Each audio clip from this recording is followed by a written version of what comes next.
اعوذ باللہ من الشیطان الرجیم بسم اللہ الرحمن الرحیم. عزیزان مان، آج جولائی 1974 کی 7 تاریخ ہے اور درس قرآن کریم کا آغاز سورہ یوسف کی آیت 66 سے ہو رہا ہے. 12/66. جیسا کہ آپ کو اب معلوم ہے، اس سورہ میں حضرت یوسف علیہ السلام کی داستان جلیلہ مسلسل چلی آ رہی ہے. بات یہاں تک پہنچ چکی تھی کہ حضرت یوسف علیہ السلام کے بھائی غلہ لینے کے لیے آئے، غلہ لے کے چلے گئے. آپ نے ان کی پونجی بھی ان کی بوریوں میں بند کر دی. گھر گئے، اس میں سے وہ غلہ بھی ملا اور ساتھ ہی پونجی بھی واپس ملی. حضرت یوسف علیہ السلام نے ان سے یہ کہہ دیا تھا کہ اگلی دفعہ آنا تو اپنے اس بھائی کو بھی ساتھ لانا جسے تم چھوڑ آئے ہوئے. اب انہیں یہ معلوم تھا کہ پہلے ہی حضرت یوسف علیہ السلام کی جدائی میں باپ کی کیا حالت ہو رہی ہے، اور پھر باپ کو یہ بھی معلوم تھا کہ ان بھائیوں نے ہی یہ سب کچھ ان کے ساتھ کیا تھا. اس لیے یہ اس بات میں بڑے مذمت تھے کہ غالباً باپ اس کی اجازت نہیں دے گا. تو انہوں نے آ کے باپ سے کہا کہ بات صاف ہے، ہم گئے ہیں، یہ غلہ مل گیا ہے. غلہ اتنا تو ہے نہیں کہ یہ جب تک یہ قحط ہے یہ اکتفا کر جائے گا، اور غلہ لینے جانا ہے اور وہاں یہ شرط لگا دی گئی ہے کہ اس بھائی کو بھی ہم ساتھ لے جائیں. اور پھر کہا کہ وہ دیکھیے کس قدر حسن سلوک ہے اس عزیز مصر کا یا وہاں کے صاحب اقتدار کا. انہیں یہ تو معلوم نہیں تھا کہ وہ یوسف ہیں، کہ غلہ دیا ہے اور ساتھ ہی پونجی بھی واپس لے دی ہے. اب اگر یہ بھائی ساتھ نہ گیا غلہ بھی نہیں ملے گا، اور ساتھ جائے گا تو اس کے حصے کا بھی تو غلہ ہمیں مل جائے گا، اور پھر یہی حسن سلوک کا اگر اعادہ انہوں نے کیا تو پونجی بھی ساتھ آ جائے گی. اس لیے اسے ضرور ساتھ بھیج دیجیے ہمارے. پہلے حضرت یعقوب علیہ السلام کہتے رہے کہ میں تمہاری باتوں پہ کیسے اعتبار کر لوں، پہلے بھی تم نے اسی قسم کی پرفریب باتیں کی تھیں، اور اس کے بعد وہ کچھ کیا جس کا داغ مستقل طور پہ میرے جگر کے اوپر ہے. لیکن جب یہ دلائل سامنے آئے، یہ ضرورت سامنے آئی، تو انہوں نے کہا کہ اچھا لے جاؤ. لیکن قال لن ارسلہ معکم حتی تؤتون موثقا من اللہ لتاتوننی بہ الا ان یحاط بکم. تو اسی صورت میں اب اجازت دیتا ہوں کہ تم پھر خدا کو درمیان میں لا کر اس بات کا پکا عہد کرو کہ تم اسے ضرور واپس لے آؤ گے. ہاں یہ اور بات ہے کہ تم تمام کے تمام کہیں دھر لیے جاؤ تو پھر تو یہ صورت ہی نہیں ہے کہ تم اسے واپس لا سکو. اب دیکھتے ہیں خود ہی کس طرح سے اس میں استثناء پیدا کر دی، ایکسپشن پیدا کر دی کہ جو چیز ان کے بھی اختیار میں نہیں ہوگی اس پہ ان سے عہد لینا بےمانی چیز ہے، زیادتی چیز ہے. زبردستی وہ تو قول شکنی ہو جائے گی. دیکھتے ہیں احتیاط کتنی بڑھتی جا رہی ہے. معاہدے کے اندر آج خود اس چیز کو داخل کر رہے ہیں، حالانکہ یہ چیز ان کی طرف سے آنی چاہیے تھی کہ عہد تو ہم دیتے ہیں، لیکن اگر ایسی صورت ہو گئی کہ سارے کے سارے ہم کہیں گھر گئے تو پھر تو اس کو واپس لانے کا سوال نہیں پیدا ہوگا. انہوں نے نہیں کہا، انہوں نے خود ہی اس عہد نامے کے اندر آج خود یہ شرط عائد کر دی. تو آپ دیکھتے ہیں کہ جو شخص ریزنیبل ہے، معاملات کو کشادہ نگہی سے دیکھتا ہے، وہ معاہدہ بھی دوسرے کے ساتھ کرتا ہے تو اس انداز کا کہ اس کی مجبوریوں کو پہلے ذہن میں رکھتا ہے اور پھر اس قسم کی شرائط عائد کرتا ہے.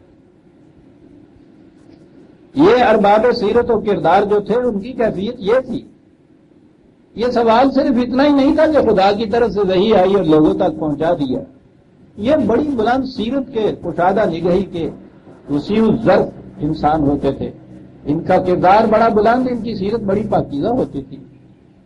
اسی کا یہ نتیجہ ہے کہ چھوٹی چھوٹی سی باتیں ہمارے سامنے آتی ہیں اور ان میں ان کی جھلک اور چمک نظر آ جاتی ہے۔ فلما آتاہ موثقہم قال اللہ علی ما نقول وکیل، جب انہوں نے عہد نامہ میں یہ دے دیا، وعدہ کر دیا خدا کو درمیان لا کے، اور آخر میں یہ کہا کہ یہ سب کچھ ہو گیا لیکن اس کے باوجود ٹھیک ہے، نگہبانی تو اسی کی ہو سکتی ہے، اس کی نگہبانی میں تمہیں دیتا ہوں، ایک بات یاد رکھنا۔ قال یا بنی لا تدخلوا من باب واحد وادخلوا من ابواب متفرقۃ، کہا کہ احتیاطی تدبیر ہے ایک، اور وہ یہ کہ وہاں جانا تو یہ پورے کا پورا جتھا ایک ہی دروازے سے شہر کے اندر داخل نہ ہونا۔ پرانے زمانے کے شہر، اب بھی ہمارے زمانے میں والڈ سٹی کہتے ہیں اس لاہور کو، شہر کے گرد فضیل ہوتی تھی اور کہیں ایک آدھ دروازہ ہوتا تھا یا دو چار دروازے ہوتے تھے، انہی میں سے آنے جانے والے گزرتے تھے۔ حفاظت کا یہ سامان اس زمانے میں ہوتا تھا۔ کہا کہ سارے کے سارے ایک دروازے سے نہ گزرنا، وہاں جانا بکھر جانا، دو دو چار چار کر کے مختلف دروازوں سے شہر کے اندر آنا۔ یہ ایک احتیاطی تدبیر تھی کہ واقعی باہر سے اجنبی وہ پورے کا پورا گروہ ایک ہی قسم کا ایک جتھے کی شکل میں اگر جا رہا ہے، ہر ایک کی نگاہیں اٹھیں گی ان کی طرف کہ یہ کون لوگ آ گئے، کہاں سے آ گئے، کہ میں گوئیاں شروع ہو جائیں گی۔ اس لیے انہوں نے حفاظتی تدبیر برتی، کہا کہ یہ کرنا، اور ساتھ ہی پھر نگاہ اس پہ بھی گئی کہ یہ حفاظتی تدبیر تو بہرحال میرے ایک قیاس ہے، ایک اندازہ ہے، معلوم نہیں کہ وہاں آن دی اسپاٹ جسے کہتے ہیں برسر زمین وہ کیا واقعات پیش آئے، کس قسم کی وہاں سچویشن ہو، تو اس کو تو میں فورسی نہیں کر سکتا، اس کو تو میں قبل از وقت نہیں دیکھ سکتا کہ میں ان سے کہہ دوں کہ ہاں جو میں نے کہہ دیا بس اتنی سی حفاظتی تدبیر برت لو گے تو پھر بالکل محفوظ رہو گے۔ کہا یہ نہیں، یہ میں نے ایک احتیاطی تدبیر تم سے یہ کہی ہے، وہاں کیا صورت پیش آئے اسے تو تم نے دیکھنا کہ قوانین خداوندی ان کا تقاضا کیا ہے۔ اب یہاں قوانین خداوندی آپ دیکھ رہے ہیں کہ اقدار و اخلاق کی بات نہیں ہے، بلکہ حادثات اور واقعات جن قوانین کے تابع سرزد ہوتے ہیں ان کی طرف اشارہ کیا گیا ہے، اور یہ بھی تو جیسا میں نے کہا تھا یہ قوانین خداوندی ہوتے ہیں، تبھی دنیا میں بھی جو کچھ ہوتا ہے وہ بھی اسی کے قوانین کے تابع ہوتا ہے۔ اس لیے جب بھی قانون خداوندی کہا جائے گا تو ہمیشہ ذہن میں رکھیے کہ وہ صرف وہی نہیں کہ جو وحی کے ذریعے سے اس نے انسانی دنیا کی اخلاق و اقدار کے لیے دے دی ہیں، بلکہ کائنات میں جو کچھ ہو رہا ہے وہ بھی اسی کے قوانین کے تابع ہو رہا ہے۔ ان قوانین کی احتیاط نگہداشت یہ بھی نہایت ضروری ہے، وہ بھی اتباع قوانین خداوندی ہے، ان کا دائرہ اس طبی کائنات تک ہے، لیکن بہرحال ہے وہ خدا ہی کے قوانین، اور ان کا اتباع بھی اس طبی دنیا کی زندگی بسر کرنے کے لیے نہایت ضروری ہے۔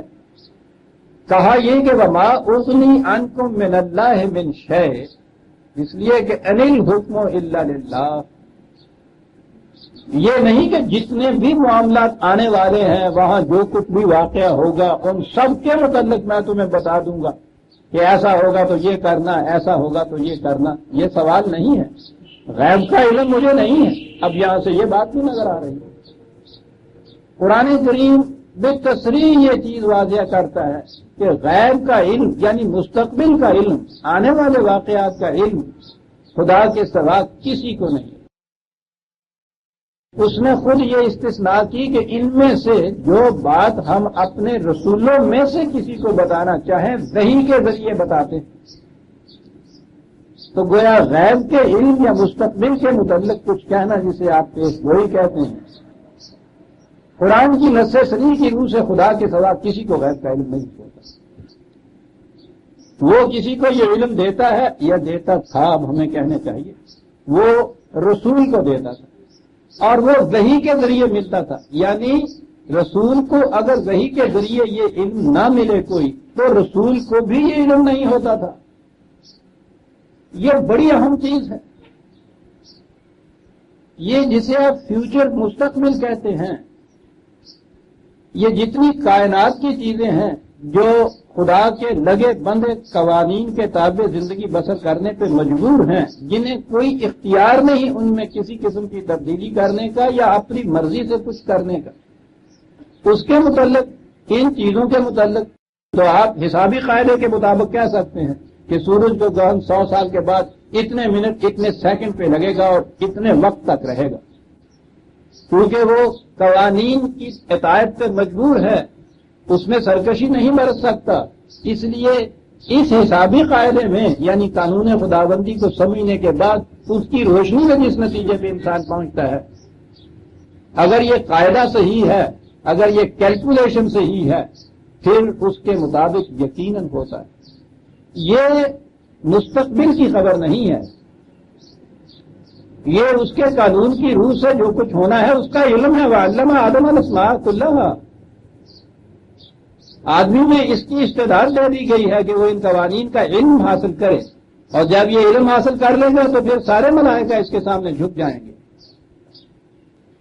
غیب کا علم اس کے متعلق ہے کہ جن کو کچھ اپنا ارادہ دیا گیا ہے وہ اس کی مرضی، اپنی مرضی کے مطابق جو چاہے کر سکتے ہیں. یہ جو چیز ہے اسے کہا گیا ہے غیب کا علم. وہ جو میں نے ایک دفعہ آپ کو مثال دی تھی، وہ بہت بڑا سائنٹسٹ ہے سلیون، دی لیمیٹیشنز آف سائنس. وہ بڑی دلچسپ مثال دیتا ہے. کہنے لگے کہ صاحب اختیار کے متعلق قبل از وقت کچھ کہنا، پیش گوئی کرنا ناممکن. بڑے بڑے سائنٹسٹ آئنسٹائن جیسے بھی ایک میز کے گرد بیٹھے ہوں، وہ سورج اور چاند کی حرکات کے متعلق تو آپ کو ایگزیکٹلی بتا دیں گے کہ کیا کچھ ہونا ہے. ان قاعدوں کے مطابق ان کی کیلکولیشن بالکل صحیح نکلیں گی. لیکن اگر میز پہ آ کر کوئی مکھی بیٹھ جائے تو وہ پورے کے پورے پوری کوشش محنت کر کے بھی نہیں بتا سکیں گے کہ یہاں سے اڑ کے یہ کہاں بیٹھے. اس لیے کہ سورج اور چاند کو یہ اختیار نہیں کہ جب اور جس وقت جی چاہے وہ طلوع ہوں، جس طرح سے جی چاہے اپنا سفر کاٹیں، جب جی چاہے غروب ہوں. مکھی کو اتنا اختیار ہے کہ کہیں سے اڑے تو جہاں جی چاہے بیٹھے. اس نے کہا کہ جس معاملے میں جی چاہے آ جائے اس کے متعلق تو ایک پورا گروہ سائنٹسٹ کا نہیں بتا سکتا. تو اس کے بعد اس نے کہا کہ سوچئے تو صحیح، مکھی کے اڑنے کے بعد کہ اسی میز پہ کہاں بیٹھے گی درجن بھر سائنٹسٹ نہیں بتا سکتے. انسان کے متعلق یہ کل کیا کرے گا کون بتا سکتا ہے. اور یہ قرآن کی آیت کا ترجمہ تھا جس میں اس نے کہا ہے کہ کوئی نفس نہیں جانتا ما تکسب غداً، کہ وہ کل کیا کرے گا. نہیں کہہ سکتا کہ کہاں موت میری واقع ہوگی. یہ جو پیش گوئیوں کے مدعی آپ کو یہ ملتے ہیں، اگر قرآن کے نقطۂ نگاہ سے بات کی جائے یہ دعویٰ یا تو رسالت کا ہوگا، کیونکہ خدا نے کہا ہے کہ صرف رسول کو وحی کے ذریعے سے ہم یہ بتاتے تھے. اب خود رسول بشری اصلیت سے بھی یہ علم نہیں رکھتا تھا. اور اگر یہ چیز نہیں ہے تو پھر یہ بات بالکل کس افتراء ہے. بہت بڑا دعویٰ ہے. خدا یہ کہتا ہے کہ کوئی شخص نہیں جان سکتا کہ کل کیا ہونے والا ہے. ایک شخص کہتا ہے کہ نہیں ہم جانتے ہیں، بتاتے ہیں تمہیں 100 برس کے بعد کیا ہونے والا ہے. چیلنج دے رہا ہے خدا کے قسم کو. قرآن کو ماننے والا تو ایسی بات نہیں کر سکتا. باقی رہا یہ کہ صاحب یہ منجم یہ کچھ بتا دیتے ہیں، یہ کچھ لوگ کچھ ایسی پیشگوئیاں کر دیتے ہیں. یعنی ہم دین کے نقطۂ نگاہ سے نہیں کہہ رہے، قیاس آرائیاں ہیں، قیافہ شناسیاں ہیں. یہ جو قطعی طور پہ یہ کہنا ہے اور یہ کہنا کہ خدا کی طرف سے علم پاک کا مستقبل کے متعلق کچھ کہنا بنص سری عزیزان امام سارے قرآن میں کہیں استثناء ہی نہیں ہے اس کی. وہ کہا ہے کہ صرف رسول کو وحی کے ذریعے سے تو کچھ بتاتے تھے، کسی اور کو نہیں. انبیاء کرام کی بھی یہ کیفیت ہے، وہ کل کے متعلق نہیں جان سکتے۔ حضرت یعقوب علیہ السلام نے بیٹے کے غم میں رو رو کے آنکھیں سفید کر لی، یہ معلوم نہ ہو سکا کہ بیٹا زندہ ہے اور کہاں ہے اور کیا صورت ہے۔ وحی کی روح سے قیامت تک کی خبریں دینے والا نبی یہ نہیں کہہ سکتا کہ میرا بیٹا کہاں ہے۔ یہی وجہ ہے کہ بار بار نبی اپنی منصب رسالت یا نبوت خدا کی طرف سے وحی پانے اور اپنی بشریت میں قدم قدم پہ امتیاز کرتا چلا جاتا ہے۔ یہاں صرف بصیرت اور فراست کام کرتی ہے انسان کی، جیسے اور انسانوں کی کر سکتی ہے۔ کہا کہ یاد رکھیے میں نے حفاظتی تدبیر سے تم سے یہ کہی ہے، لیکن یہ کوئی غیب کی بات نہیں کہ میں تم سے کہہ رہا ہوں کہ میں حاوی ہو جاؤں ان چیزوں کے اوپر۔ یہ جو چیز ہے انل حکم الا للہ، یہ فیصلے جو ہیں یہ تو اس کے ان قوانین کی روح سے ہوتے ہیں جس کا مجھے علم نہیں۔ علیہ توکل کو میں بھی اس کے قوانین کے اوپر ہی بھروسہ کرتا ہوں۔ تم بھی وہاں جو واقعات پیش آئیں فوراً وہاں عقل و فکر سے، تدبر سے، فراست سے، بصیرت سے دیکھ لینا کہ کیا بات پیش آ رہی ہے اور خدا کے طبی قوانین کی روح سے تمہیں کیا کرنا چاہیے۔ میں بھی یہ کرتا ہوں وَعَلَيْهِ فَلْيَتَوَكَّلِ الْمُتَوَكِّلُونَ، اور جو بھی ان قوانین کے اوپر بھروسہ کرنا جانتے ہیں وہ بھی انہی کے اوپر بھروسہ کرتے ہیں۔ اب یہ ہو گئی کہ ایک تو علم غیب کی بات نہیں ہے، دوسرا یہ کہ وہاں یوں ہی بدھو بن کے نہ چلے جا۔ کسی چیز پہ بھروسہ کرنے کے لیے اس چیز کے قانون کا علم ہونا ضروری ہے۔ یہ چیز کہ آگ پہ پانی رکھنے سے اتنے منٹ میں کھولتا ہے، یہ بھروسہ ہے اس چیز کا کہ اتنے منٹ میں تمہیں میں چائے دے دوں گا۔ اعتماد کے ساتھ کہا جا سکتا ہے۔ یہ اعتماد کیسے حاصل ہوا؟ تجربے نے یہ بتایا کہ اتنے منٹ کے بعد پانی اس ہائٹ کے اوپر کھولنے لگ جایا کرتا ہے۔ تو توکل کے لیے قانون کے علم کا علم ہونا نہایت ضروری ہے۔ جہاز سے کودنے والے چھتری باز کو اگر چھتری کھولنے کا علم نہیں آتا تو وہ اس پہ بھروسہ نہیں کر سکتا۔ اس چھتری پہ بھروسہ کرنے کے لیے چھتری کھولنے کا علم ہونا نہایت ضروری ہے۔ اس لیے جسے خدا پر توکل کہتے ہیں اس توکل کے لیے خدا کے قوانین کا علم ہونا نہایت ضروری ہے۔ اور یہ جو بیٹھے ہوتے ہیں اللہ توکل، وہ پہلے سے عقیدت مندوں کا ایک گروہ ہوتا ہے جنہوں نے پکی پکائی لانی ہوتی، وہ نہ گروہ ہو یا ان کو نہ آنے دیجیے پھر دیکھ لیتے ہیں ہم یہ کہا جاتا ہے توکل۔ توکل یہ ہے کہ خدا کے قوانین اٹل ہیں، ان کے مطابق نتیجہ برآمد ہوتا ہے۔ ان قوانین کا پورا پورا علم ہونا، صحیح کیلکولیشن ہونا، اور جب یہ ہو جائے تو پھر جیسا میں نے ابھی عرض کیا ہے پھر اتنا بڑا بھروسہ ہے کہ یہاں سے اڑ کے چاند پہ بھی جا سکتا ہے اور وہاں سے واپس بھی انسان آ سکتا ہے۔ اس میں بڑے عزم و توکل کے ساتھ جاتا ہے انسان۔ اسے کہتے ہیں توکل عزیزان۔ خدا کے قوانین کی محکمیت پر پورا پورا اعتماد، یہ ہے توکل۔ اور ظاہر ہے کہ اس کے لیے ان قوانین کا علم ہونا نہایت ضروری ہے۔ وَعَلَيْهِ فَلْيَتَوَكَّلِ الْمُتَوَكِّلُونَ وَلَمَّا دَخَلُوا مِنْ حَيْثُ أَمَرَهُمْ أَبُوهُ، داخل تو وہ اسی طرح سے ہوئے جیسا کہ ان کے باپ نے کہا تھا۔ اب آنے والا ہے ایک واقعہ کہ جس میں یہی بچہ، یہی بھائی ان کا، یہی یعقوب علیہ السلام کا بیٹا جسے بھیجنے میں وہ اتنے متعمل تھے، جس کے لیے اتنی تاکیدیں کی ہوئی تھی، آگے چل کے ایک واقعہ آتا ہے کہ وہ یہاں روک لیا گیا۔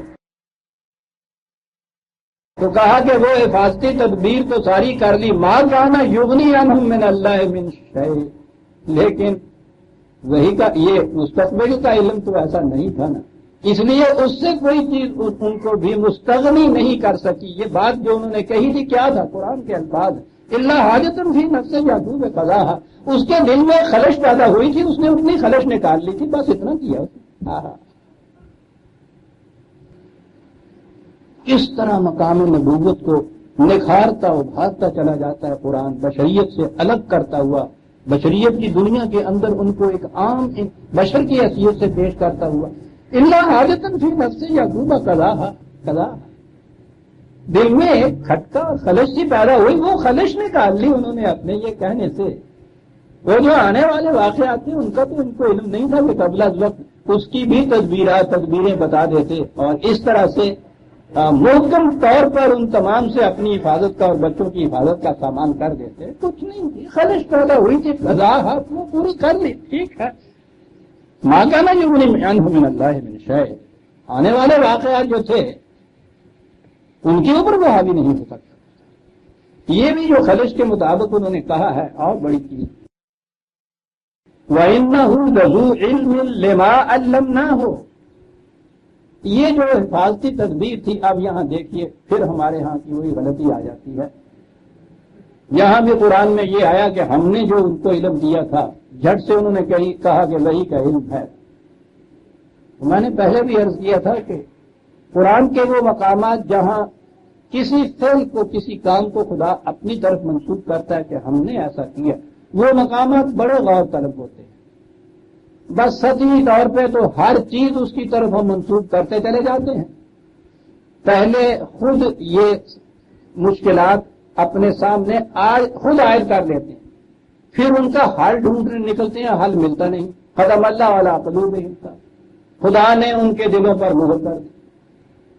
یہ تو کر لیا اپنے یہاں ترجمہ، یہ بات سمجھ لی کفار کے، سواء علیہم انذرتہم ام لم تنذرہم لا یؤمنون، تو برابر ہے اس کے لیے ان کو تم آگاہ کرو، ان تعلیم سے ڈراؤ نہ ڈراؤ، بالکل نہیں صاحب، وہ تو مانے کہ نہیں کیوں، ختم اللہ علی قلوبہم صاحب۔ اب یہ کر دیا ترجمہ، یہ سمجھ لیا مفہوم، آپ بیٹھے کسی سمجھانے کے لیے کہ پھر یہ جہنم کیوں؟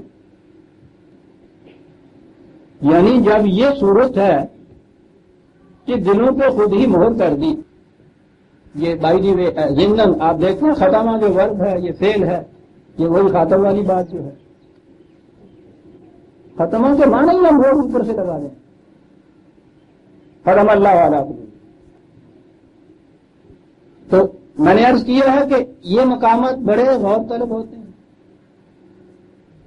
جہاں اس میں ہم نے سطحی طور پہ یا خود یہ کچھ معنی کیے، اب مشکلات حائل ہوئی کہ صاحب اسی نے اگر مہر لگا دی دلوں کے اوپر، اور پھر یہ کہہ دیا کہ صاحب ان کو سمجھانا نہ تو ہے کہ یہ تو جہنم کے لیے ہی ہے، جہنم میں جائیں گے، خود ہی مہر لگا دی، اور اس کے بعد یہ کہا کہ تب تھی، اور یہ پھر انبیاء کرام کا بھیجنا، ان کی رشد و ہدایت، لوگوں کو تاکید کہ یہ سنو، ان پہ عمل کرو، پھر وہ حساب کتاب، قیامت، میزان، وہ سارا کچھ تلنا، نیکی بڑی، جنت دوزخ، سارے کا سارا قصہ ختم ہو جاتا ہے۔ اگر اسی نے مہر لگا دیا، یہ سمجھ سکنے کے قابل ہی نہیں ہے۔ جس میں ارادہ ہی اپنا نہیں دیا گیا اس سے معاوضہ کا ہے، جیسا میں کہا کرتا ہوں، کبھی کسی نے شیر کو بھی پھانسی پہ لٹکایا ہے کہ صاحب اس نے اتنے قتل کر دیے۔ یہ مقام بڑے غور طلب اور فکر طلب ہوتے ہیں۔ تو بہرحال ہم تو اپنے درس میں ان مقامات کو حل کرتے چلے جاتے ہیں۔ میں کہہ یہ رہا تھا کہ جہاں بھی یہ چیزیں آئیں، یہ نہ کہیے کہ خدا نے آج خود یہ کچھ کر دیا، یہ جو ہے علم نہ ہو، جو علم ہم نے ان کو دیا تھا یہ وحی کا علم نہیں ہے۔ میں نے پچھلی دفعہ بھی اس کے لیے مثالیں دی تھی،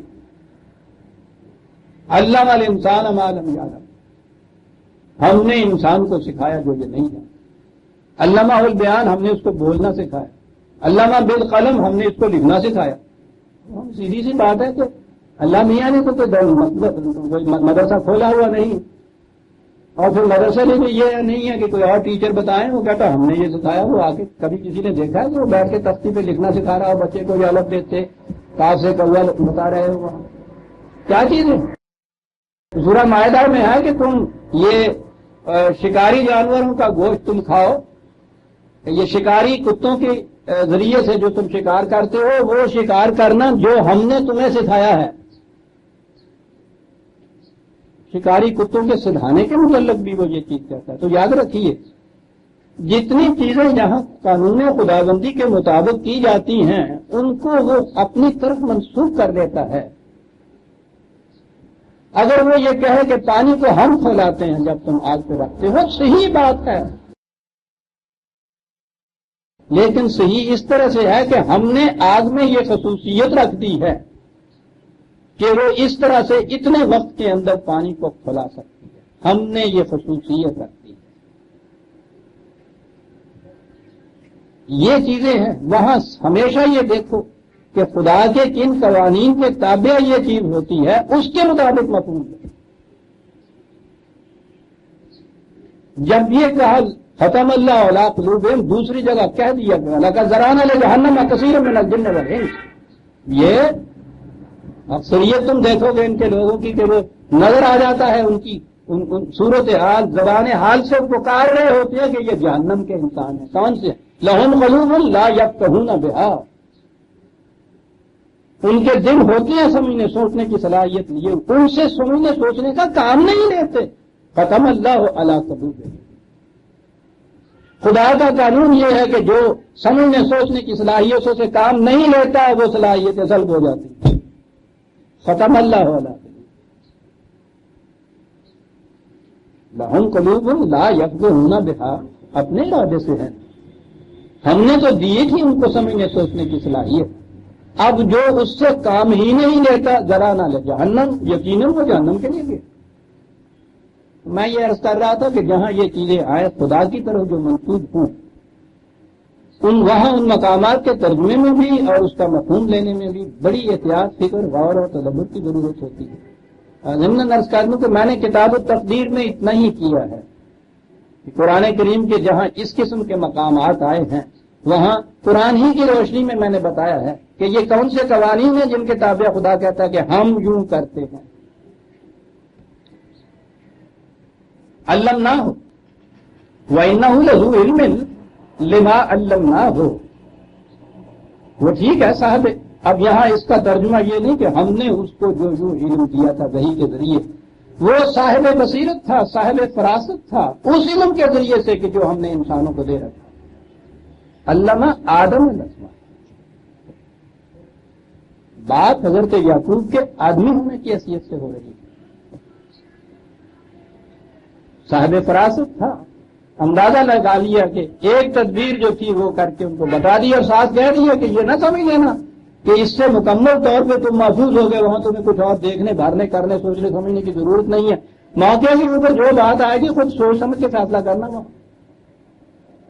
وَلَٰكِنَّ أَكْثَرَ النَّاسِ لَا يَعْلَمُونَ، بات اصل میں یہ ہے کہ بہت سے لوگ یہ علم ہی نہیں رکھتے، اس لیے وہ اتنی فراست سے بھی کام نہیں کرتے۔ کہاں آگے کہا لا يعلمون۔ وَلَمَّا دَخَلُوا عَلَىٰ يُوسُفَ آوَىٰ إِلَيْهِ أَخَاهُ، جب جا کے وہ یوسف سے ملے تو اس نے اپنے بھائی کو علیحدگی میں کہہ دیا، اپنے بھائی کو اپنے پاس جگہ دی، قریب جگہ دی، یہ کہہ دیجیے، اسے کہہ دیا کہ انی انا اخوک، میں تمہارا بھائی یوسف ہوں۔ اب یہاں یہ چیز، اب دیکھیے قرآن کا انداز، بھائی کے دل میں فوراً یہ بات پیدا ہوئی ہوگی کہ انہوں نے یہ کچھ کیا یوسف کے ساتھ، باپ کے ساتھ، اور اس وقت یوسف اتنی اقتدارات کا مالک ہے، یہ اس کے قبضے میں ہیں،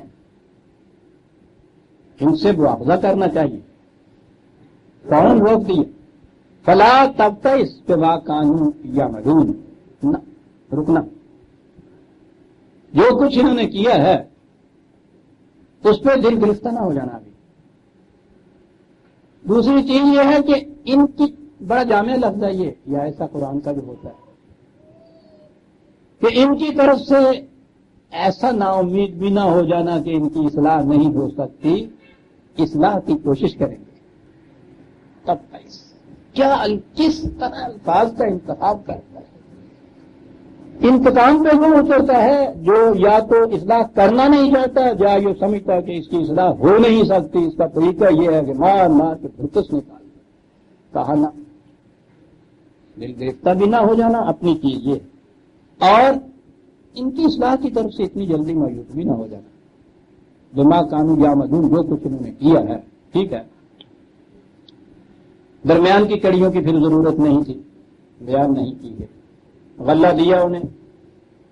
فلما جهزهم بجهازهم جعل السقاية في رحل أخيه ثم اذن مؤذن ایتھا العیر انکم لسارقون. وہ جو دو چار ذرا سخت مقام آیا کرتے ہیں نا جی قرآن کریم کے سمجھنے میں، یہ ایک اور مقام آ گیا. بات یہ ہے کہ وہ ان غلہ بھر دیا گیا ان کی بوریوں میں. وہ بادشاہ کا ایک پیالہ تھا، شاہی پیالہ تو آپ سمجھتے ہیں بڑا قیمتی ہوتا ہے. وہ پیالہ حضرت یوسف کا یہ جو بھائی تھا بنیامین جس کا نام تھا، وہ اس کی بوری میں ابھی پیسے وائس استعمال کروں گا. پیسے وائس بڑی عجیب چیز ہے زبان کے اندر، بڑا لائسنس ملتا ہے اس میں. وہ قتل کر دیا گیا. جب آپ کہیں گے کہ اس نے اسے قتل کیا تو اس میں تو آپ دیکھتے ہیں کتنی بڑی کمٹمنٹ ہوتی. قتل کر دیا گیا. اور یہ جتنی ڈپلومیٹک لینگویج ہوتی ہے نا انگلیسی زبان، آپ دیکھیں گے اس میں 90% پیسے باعث ہوتے. بیان کیا گیا ہے ڈھونڈتے پھر ذمہ داری کو متعین نہ کرنے کے لیے یہ فریب ہے جو دیا جاتا ہے. لینگویج بڑی فریبناک ہوتی ہے. وہ پکڑے گئے متعین طور پہ نہیں. یہ جو چیز ہے میں نے ابھی عرض کیا ہے کہ یہ قرآن میں یہ نہیں ہے. میں نے اس لیے کہ بات واضح ہو جائے میں پہلے سے کیوں کمٹ کر دوں. میں نے بھی اس کا سہارا لے لیا، رکھ دیا گیا. قرآن میں رکھ دیا گیا نہیں، رکھ دیا. وہ کٹورا اس میں رکھ دیا گیا. بعد میں ڈھونڈیا پڑی. یہ سرکاری کارندوں نے ان کو ٹھہرایا رکنا رکنا رکنا. یہ بڑا انداز ہے. اذن مؤذن ایھا العیر انکم، اور ٹھہرو رکو بابا رکو، اور تم لوگ چور ہو کہیں گے. یعنی یہ آواز پیچھے سے آ رہی ہے. کیا محاکات ہیں قرآن کے. مقام میں نے کہا تھا بڑا سا ایکٹیو وائس ہے اس میں. فعل معروف جسے کہتے ہیں، مجہول نہیں. جعل اس نے رکھا جسے کہتے ہیں. اس نے رکھ. اب آئیے جو عام ترجمے ہمارے ہاں ہوتے ہیں اور جو مفہوم دیا جاتا ہے میں انہیں کی زبان میں یہ عرض کروں گا. اس نے رکھ دیا بنیامین کی بوری میں شاہی کٹورا. پھر کارندوں نے آواز دی کہ تم چور ہو، ٹھہر جاؤ. اور آپ حیران ہوں گے یہ سن کے کہ ہمارے ہاں 1000 برس سے یہ لیا جاتا ہے کہ حضرت یوسف علیہ السلام نے خود ہی وہ کٹورا رکھ دیا تھا بھائی کی بوری چوری سے خفیہ طور پر. اور جب پھر وہ بھائی سمیت چلے ہیں تو کارندوں سے کہا کہ ان کو ٹھہرا لو، کہو گے یہ چور ہیں. بلا لیا ان، تلاشی لو. آگے یہ آتا ہے کہ خود ان سے کہلوا لیا کہ چور ہو تم. چور کی کیا سزا؟ انہوں نے کہا صاحب ہمارے ہاں تو جو چوری کرتا ہے اس کو روک لیا جاتا ہے، اس سے معاوضہ کیجیے، روک لیجیے، اس کو قید کر دیجیے جو جی میں آئے، جس کی بوری میں سے وہ نکلے. کہا بالکل ٹھیک ہے. اب اس کے بعد بوریوں کی تلاشی ہوئی اور وہ نکلا بنیامین کی بوری سے، رکھا ہی اس میں تھا. تو اس کے بعد حضرت یوسف نے کہا کہ تم نے خود کہا ہے کہ جس کی بوری میں سے نکلے اس کو روک لیا جاتا ہے. تمہارا قانون شریعت یا تمہارے ملک کا قانون یہ ہے، ہم تمہارے ملک کے قانون کے مطابق اس کو روک لیتے ہیں. آگے وہ ایک آیت آتی ہے جس کو ساتھ میں لاتے ہیں، کذالک کدنا لیوسف.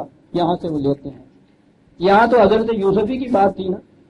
ذرا سوچئے کہ بات کیا ہوئی جو یہ کہتے ہیں 1000 برس سے ہر تفسیر میں لکھا ہوا ملتا ہے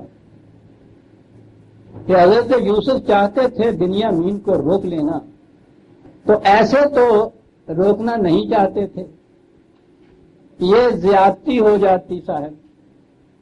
یوں روک لیا جاتا. یہ زیادتی جو ہے اس سے بچا جا رہا ہے.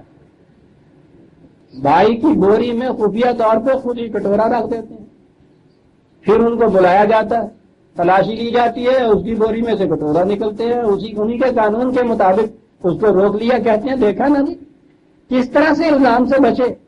اور اگلی آیت کو ساتھ میں لاتے ہیں کذالک کدنا لیوسف. تو خدا نے کہا ہے کہ اس طرح سے ہم نے یوسف کے لیے تدبیر کر دی. دونوں ہی آ گئے اس میں. ہم نے کرایا، یوسف نے کیا. عزیزان مان کے لے جائے تھک ہو جائے.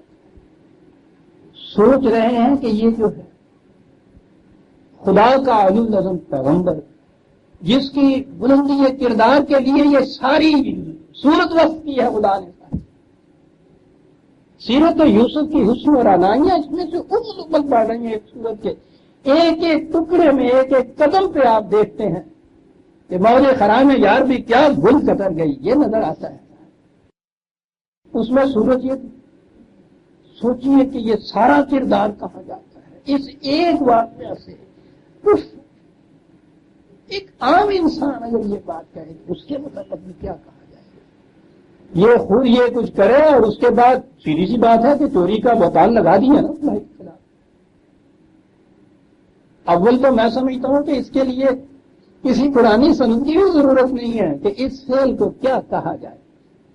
ضرورت ہو تو بہرحال دیکھیے تو صحیح قرآن کیا کہتا ہے. سورہ النساء 4/112 وَمَن يَكْسِبْ خَطِيئَةً أَوْ إِثْمًا ثُمَّ يَرْمِ بِهِ بَرِيًّا، کہ جو شخص غلطی اس سے خود ہو جائے، گناہ یا جرم اس سے خود ہو جائے، اور پھر کسی بے گناہ کو اس میں وہ ملوث کرنے کی کوشش کرے، اس کے خلاف یہ بہتان لگا دے کسی بے گناہ کی، فَقَدِ احْتَمَلَ بُهْتَانًا وَإِثْمًا مُبِينًا، اس نے ایک تو خود وہ بہت بڑی تہمت جو تھی اس کو اپنے ذمہ دیا اور بڑے ہی گھناؤنے جرم کا مرتکب ہوا. مبین کہہ کے یہ کہا کہ اس جرم کے لیے وضاحت کی ضرورت نہیں، تم خود سمجھتے ہو کتنا بڑا جرم ہے یہ.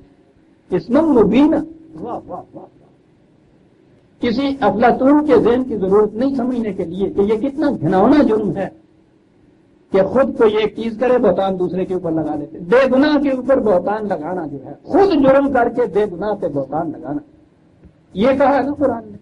یہ بیان ہی یہ چیز یہاں نہیں ہے. کاہے کے لیے؟ بھائی کو روکنا چاہتے تھے. کتنا یوسف ہے وہ بھی نہ بیچ میں سے رہ جائے کہیں. جگہ ہم نے کیسی تدبیر کی یوسف کے لیے، اور یوسف نے یہ کچھ کیا. معاذ جعل، یہاں سے وہ بات ہے، رکھ دیا اس نے. کس نے رکھ دیا؟ 11 تھے وہ، ان میں سے کسی ایک نے رکھ دیا. صاحب کیسی سیدھی سی بات ہے. ذہن میں یہ بات آئی کٹورا بڑا قیمتی ہے، ان کا کریکٹر ہمارے سامنے ہے. وہ جو بھائی کو بیچنے والے کنویں میں ڈالنے والے ہیں کٹورے کی چوری کے لیے تو 1 سیکنڈ میں آمادہ ہو جائیں گے. کس طرح سے اڑایا جائے اس کو؟ بنیامین کی بوری میں رکھا جائے. اگر یہاں تلاشی نہ ہوئی، کسی کو پتا نہیں چلا تو کٹورا گھر پہنچ جائے گا نا. پہنچ گیا وہ، ڈونڈیا پڑی، یہ دھر دیا گیا، خود بچ گیا. وہ اپنی بوری میں نہیں رکھا اس نے. ان میں سے کسی ایک کو اسپاٹ آؤٹ نہیں کیا قرآن نے کہ وہی یہ نہیں بتا رہا. ان 11 میں سے کسی ایک نے جس کے ذہن میں یہ بات آئی اس نے رکھ دی، تو تھوڑا گم ہو گیا. آئیے اس میں دیکھ قرآن سے کیا شہادت ملتی ہے اس مفہوم کے لیے.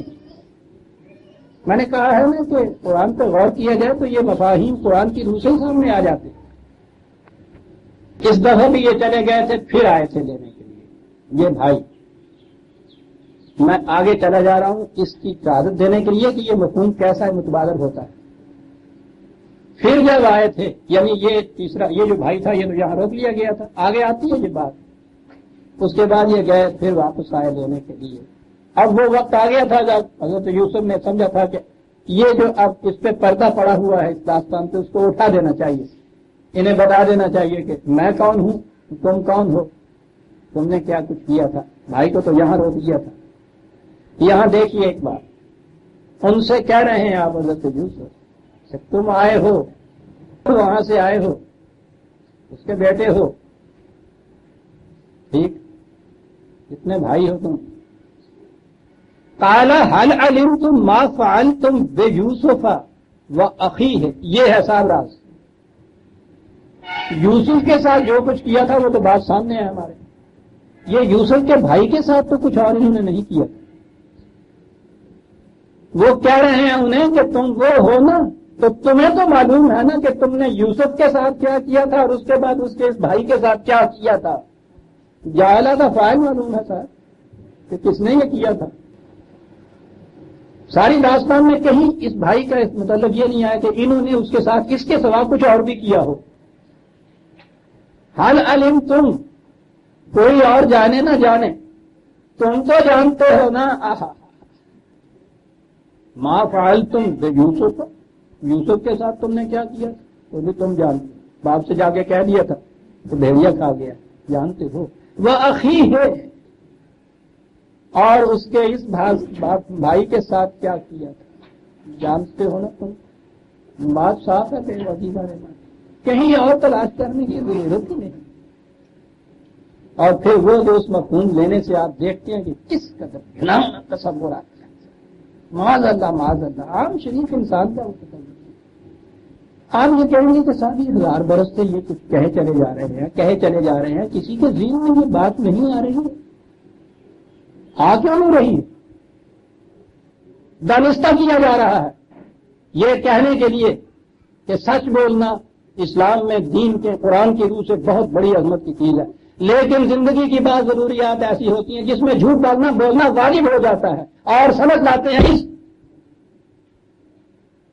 اپنی اس قسم کی فریب دہیوں کو معاذ اللہ اس کے لیے سند جواز مہیا کرنے کے لیے نہ خدا کے پیغمبر کو بخشا نہ خود خدا کو بخشا. بیان کرتے ہیں یہ مفہوم اس قسم کی پھر وضعی روایتوں کو صحیح قرار دینے کے لیے کہ معاذ اللہ کلیجہ شک ہو جاتا ہے من بیان کرتے ہوئے، لیکن نقل کفر میں بات ہے.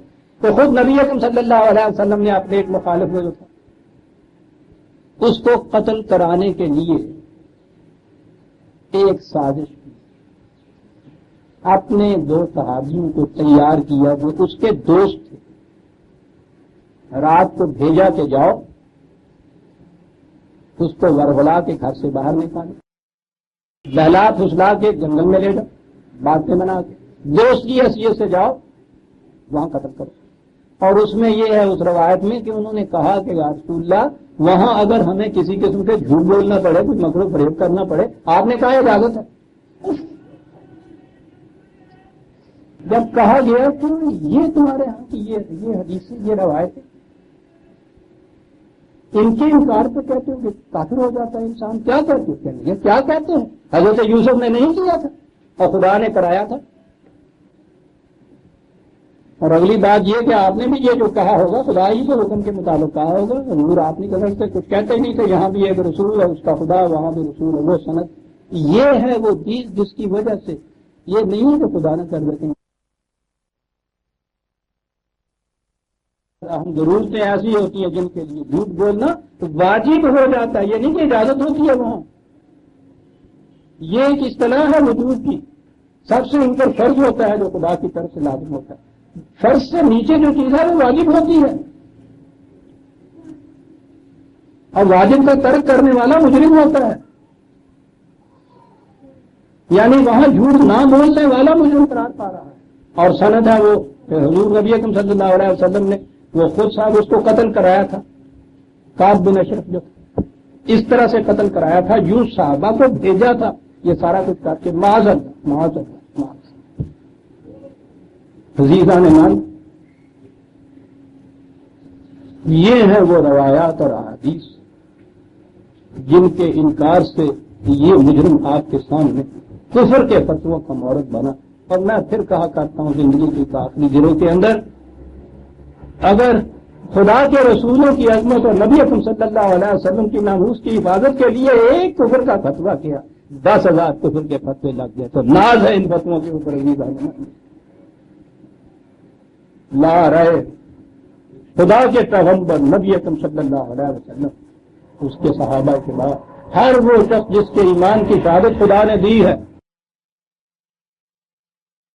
اس کی سیرت اور کردار کی حفاظت کو ہمارا دینی فریضہ ہے عزیزاں نے. اور جو سازشیں اس کے خلاف ہوئی ہیں ان سازشوں کے پردے کا چاک کرنا یہ اولی فرض ہے قرآن کے طالب علم. رکھ دیا اس نے آگے آؤں گا تو اس کی بات میں کروں گا جہاں آیا کذالے کا کتنا لے یوسف، جیسے یہ کہتے ہیں وہ کیا معنی ہے، بات تو وہاں کروں گا، یہی ایک بات کہہ دوں کہ دیکھیے ساتھ کیا پڑا ہوا ہے، یہ سارا کچھ آ کے ذرا سوچئے یوسف کا کردار اگر یہ مانے جائیں جو لیے جا رہے ہیں تو نظر آتا ہے نا کہ کیا کردار سامنے آتا ہے۔ یہ تو قرآن والا خدا ایک خبیر و سمیع و بصیر قیامت تک دلوں میں گزرنے والے واقعات سے واقف ہے۔ یہ جتنی سازشیں ہونی تھیں اس قرآن کے خلاف اس کا اسے علم نہیں تھا، یہ علم نہیں تھا کہ اس قسم کے یہ معنی پہنائیں گے اور یوسف کی طرف ان کو منسوب کر دیں گے۔ سانس میں اسی آیت میں کہا نرفع درجات من نشاء، اس طرح سے ہم جس کا چاہتے ہیں درجات بلند کر دیتے ہیں۔ اس واقعہ کے بعد یوسف کے درجات بلند ہو رہے ہیں تو معاذ اللہ ان کے مفہوم کے اعتبار سے پھر یہ ہوا کہ جیسے یہاں کسی سے کہا جائے یہ کارا میاں وہ آ گئے جناب ٹھیک ہے جی ایک درجہ اور بڑھا دیجیے ان کا، میرے کام کا آدمی کذالے کا نرفع ہو درجہ، وہ بہت عظیم سیرت کا کوئی مظاہرہ ہوا ہے نا، جہاں یہ کہنا پڑا کہ ہم یوں درجات کو بلند کیا کرتے ہیں، تو اگر یہ مانا جائے کہ یوں کیا کرتے ہیں کیا کہتے ہیں معاذ اللہ۔ بارہ ثم أذن مؤذن أيتها العير إنكم لصارخون، آواز دینے والے نے، انہوں نے دیکھا اس کے بعد کہ کٹورا ہے نہیں کمرے کے اندر، تو بڑی نمایاں چیز ہوگی جو فوراً ہی پتہ چل گیا یہ ابھی کہیں دور گئے نہیں تھے، ادھر آؤ۔ قالوا وأقبلوا عليهم ماذا تفقدون، وہ کھڑے ہوئے رکے ان کی طرف رخ کیا اور کہا کیا کہتے ہو، کیا معاملہ ہے تمہارا، آوازیں دے رہے ہو۔ قالوا نفقد صواع الملك ولمن جاء به حمل بعير وانا به زعيم، وہ کہا کہ شاہی کٹورا یہاں تھا وہ گم ہو گیا ہے، اب ان کارندوں کو بھی اس کی فکر پڑی کہ یہ کہا جائے گا کہ تم یہاں چوکیدار تھے، محافظ تھے، نگران تھے ان چیزوں کے، یہ دل بھی یہاں آ کے اپنی بوریاں بھر رہے ہیں یا ان میں تم سامان لا رہے ہو، تمہیں کیا ہو گیا، کتنی بڑی قیمتی چیز ہے وہ گم ہو گئی، انہیں خود فکر تھا نا۔ کہا کہ بابا خدا کے لیے جو تم میں سے بتا دے یا وہ دے دے تو ہم اپنی طرف سے انعام کے طور کے اوپر ایک بوری گندم کی تمہیں اور دے دیں گے۔ اگر انہوں نے حضرت یوسف کے ایما سے ان کے اندر یہ رکھا ہوتا تو یہ انعام وہ دینے کا وعدہ کر لیتے کہ جو ہمیں بتا دے گا یہ دے دے گا تو انعام دیتے، انہیں تو پتا تھا کس کی بوری کے اندر موجود، وہیں دھر دیتے۔ ان کی یہ کیفیت قرآن بتا رہا ہے کہ خود انہیں احساس ہوا کہ ہم بھی تو اس کے اندر دھر لیے جائیں گے کہ تمہارا فریضہ تھا حفاظت کا، وہ کہتے ہیں بابا ہم اپنی طرف سے گولی دیں گے خدا کے لیے احمد صاحب۔ اب یہاں سے ان بھائیوں کی سرشت اور سیرت سامنے آتی۔ قالوا تاللہ لقد علمتم ما جئنا لنفسد فی الارض وما كنا سارقین، انہوں نے کہا کہ خدا شاہد ہے اور خدا شاہد کے علاوہ ہم پہلی دفعہ نہیں آئے ہیں، بھائی پہلے بھی تو یہاں آئے تھے، ہمارے یہاں مہمان رہے تھے، انہی کمروں کے اندر سے ہم گئے تھے، کوئی چیز چوری ہوئی تھی یا تم بھی تو جانتے ہو اس کو کہ ہم چور نہیں ہیں، تمہیں بھی یہ علم ہے کہ ہم یہاں کچھ قانون شکنی کرنے کے لیے نہیں آئے، ہم تو غلہ لینے کے لیے آئے ہیں بھائی، وما كنا سارقین، اور ہم چور نہیں ہیں۔ قالوا فما جزاؤه ان كنتم كاذبین، انہوں نے کہا کہ اگر تم جھوٹے نکلے تو پھر بتاؤ تمہاری سزا کیا ہے۔ یہاں سے ایک اور چیز سامنے آتی ہے کہ باہر کے آنے والے اجنبی ہیں یہ، تو گویا اس دور میں بھی جسے فرعونیت کا دور کہتے تھے استبداد میں، وہاں بھی یہ چیز تھی کہ اجنبیوں سے پوچھا جاتا ہے کہ تم بتاؤ تمہارے ہاں کیا سزا ہوتی ہے چور کی، انہیں ان کے ملک کے قانون کے مطابق سزا دی۔ قالوا جزاؤہ من وجد فی رحلہ فہو جزاؤہ، یہ ہمارے ہاں جس کی بوری میں سے نکلے، یہ نہیں کہ ہم 10 کے 10 یا 11 12 کے 12 دھر دیے جائیں، جس کی بوری میں سے نکلے اسے دھر دیا جائے، رکھ لیا جائے۔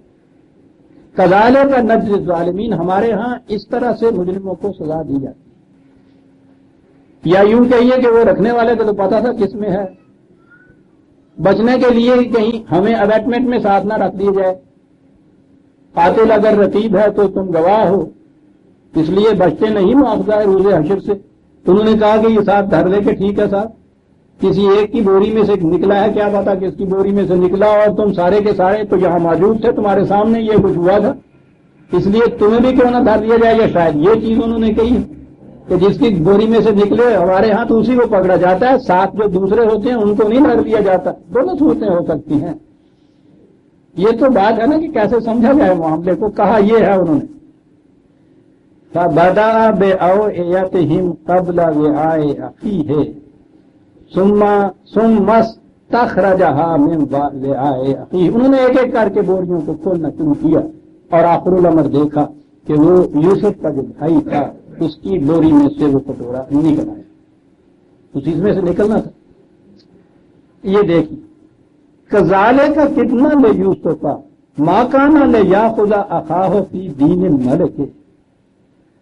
یہاں قرآن یہ بات کہتا ہے کہ اس ملک کے قانون کی روح سے یوسف ان اجنبیوں میں سے کسی کو بھی خواہ اس کا وہ اپنا بھائی کیوں نہ ہو اپنے پاس روک کے نہیں رکھ سکتا۔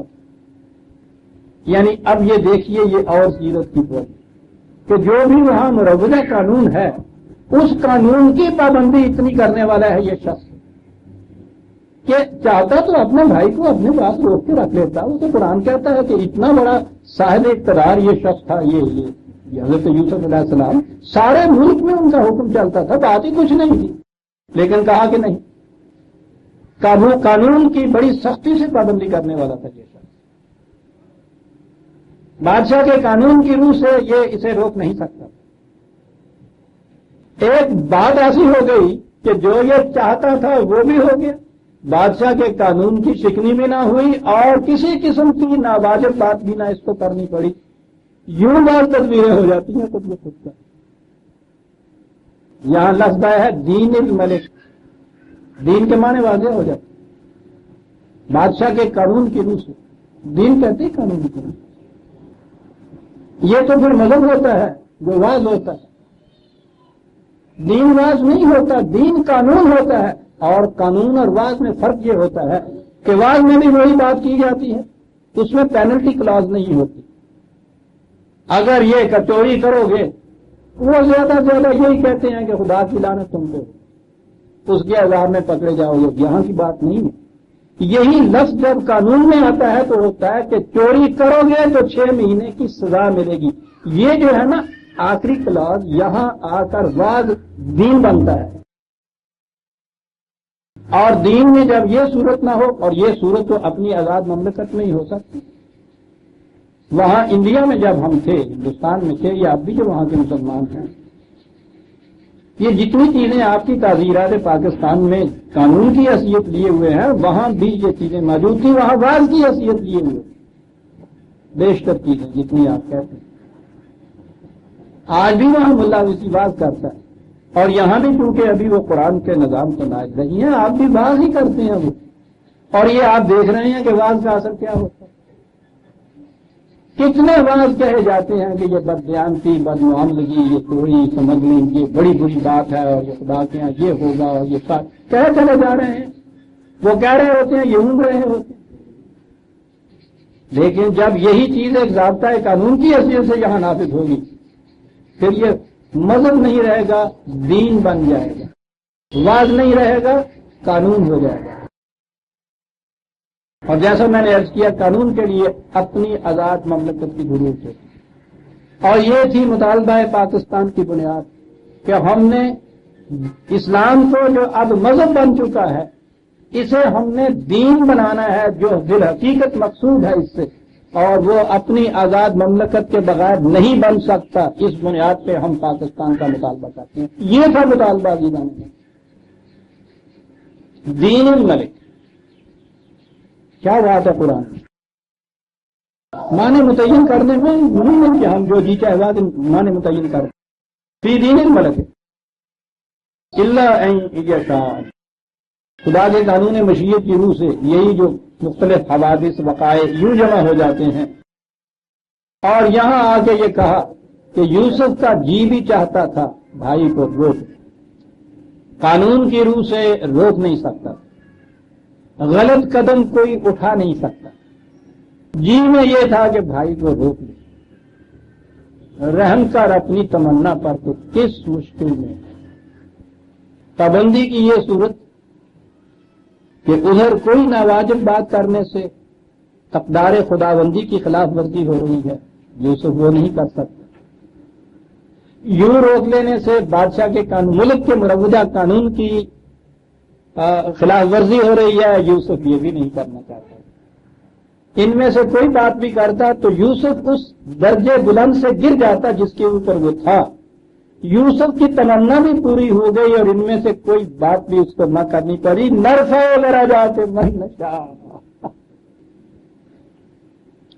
عزیزان من، دل میں جو تمنائیں ابھریں، جو جذبات پیدا ہوں، فوری ان کے پورا کرنے کے لیے جائز و ناجائز حربے نہ استعمال کر دے، تھوڑی سی استقامت برتے، خیال رکھے کہ نہیں قانون شکنی بھی نہیں کرنی اور خدا کی اقدار جو ہیں ان کے خلاف بھی مجھے نہیں جانا، تھوڑا سا ضبط کر لے، تھوڑی سی استقامت اس میں کر لے، تمنا بھی پوری ہوتی ہے اور پستی کردار سے بھی بچ جاتا ہے۔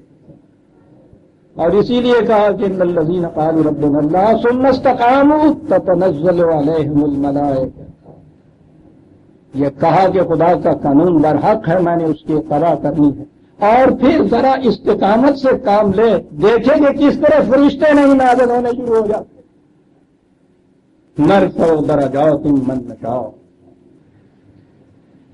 کہا یہ ٹھیک ہے، ہر شخص کچھ نہ کچھ علم رکھتا ہے، ایسے معاملات میں کچھ کاریگری کرنا چاہتا ہے، اسے یہ معلوم ہونا چاہیے کہ فوق کل ذی علم علیم، کتنا ہی کسی کا علم ہو اس کے اوپر ایک اور ہے جسے علیم کہا جاتا ہے۔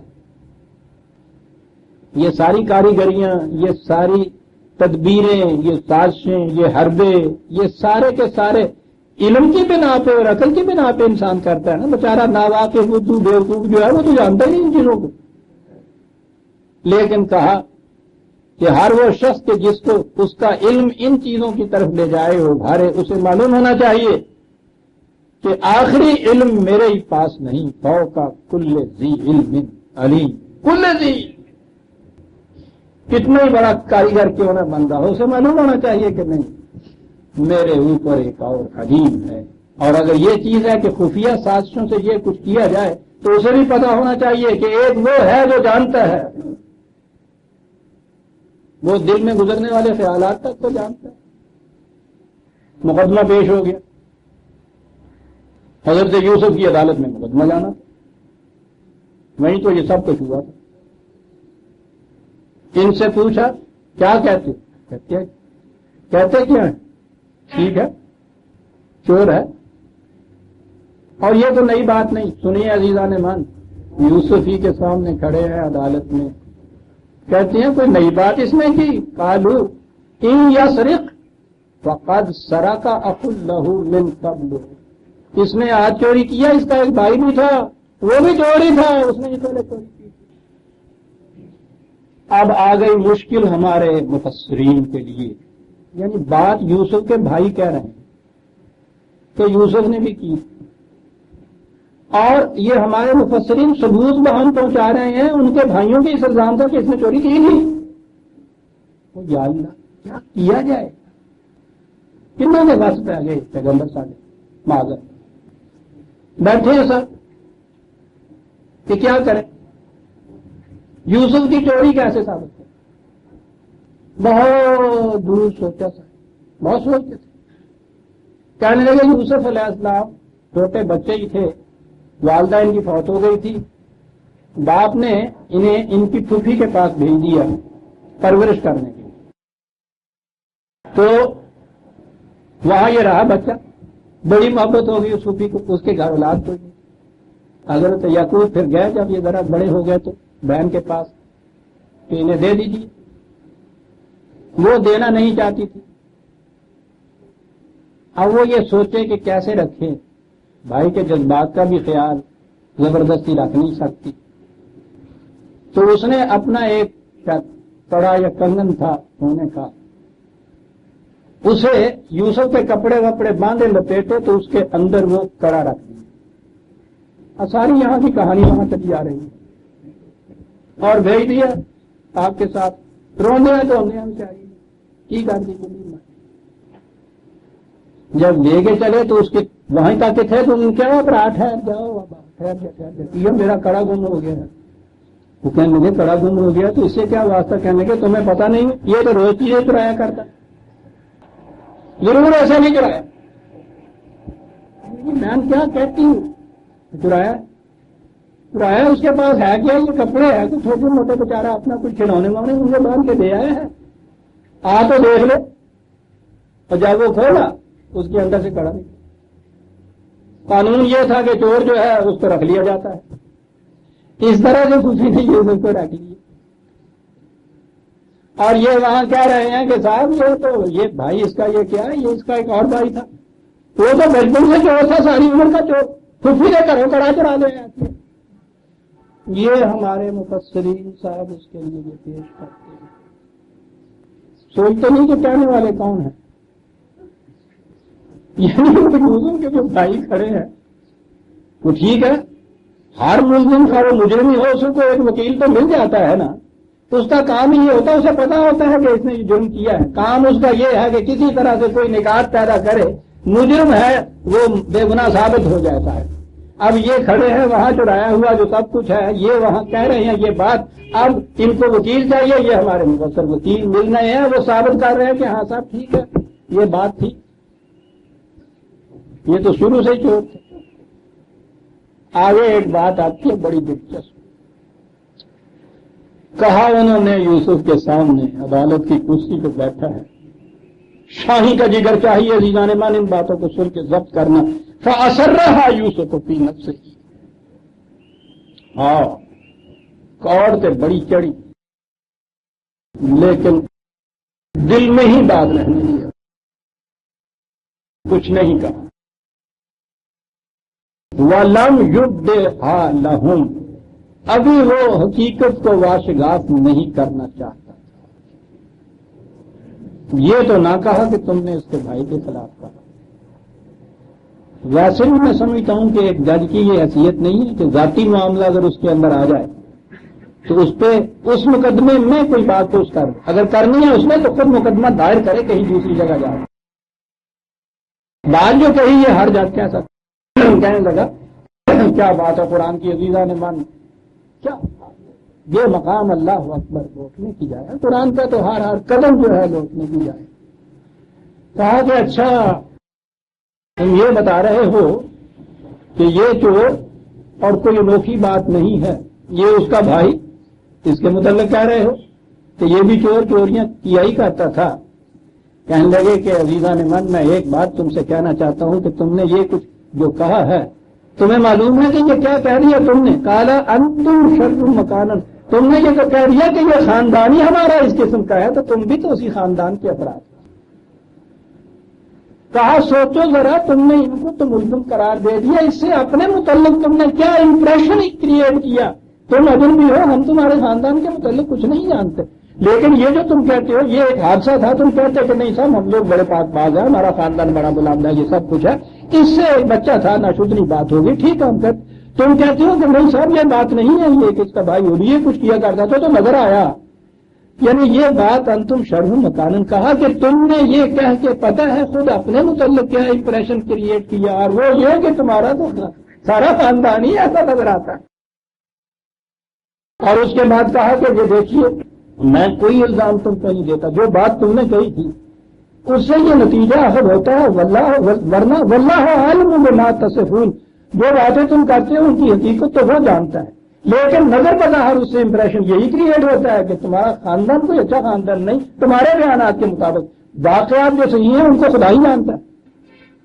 جج کو کوئی مارک بھی پاس کرنے چاہیے تو اس انداز سے کرنے چاہیے کہ سرکمسٹانشل ایویڈنس سے کچھ یہ استنباط ہوتا ہے کہ ایسی بات ہے.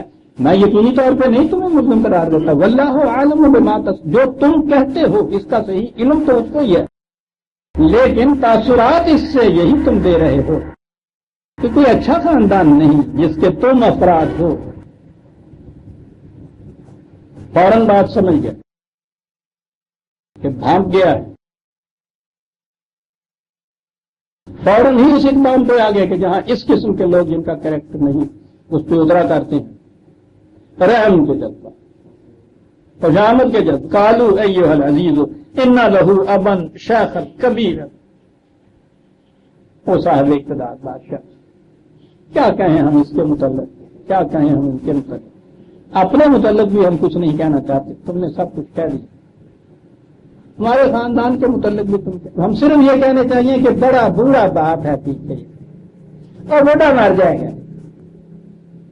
رحم کی درخواست آپ اپنے متعلق نہیں دے رہے کہ وہ تو دیکھ رہے ہیں کہ ہم نے کیا امپریشن کریٹ کر دیا اس کے سامنے، ٹبری چوروں کا بڑا بوڑھا باپ ہے بیچارہ، اس کے ساتھ اس کو بڑی محبت ہے، اس لیے ہم یہ کہیں گے کہ اسے جانے دے، یہ پتا ہے کہ یہ کچھ یہ نہیں کرے گا، فخذ احد نام کانا، اس کی جگہ ہم میں سے کسی کو باندھ دے، انا نراک من المحسنین، ہم نے دیکھا ہے کہ تم بڑے ہی حسن سلوک کرنے والے ہو، بڑے ہی محسن واقع ہوئے ہو، نیکوکار واقع ہوئے ہو، اس لیے اس بوڑھے باپ کی حالت پہ رحم کھاتے ہوئے اسے جانے دو، ہم میں سے ایک کو کر لو۔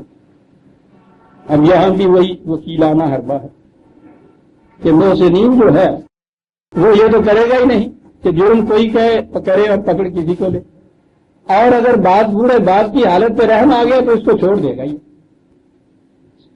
بڑے کاریگر کا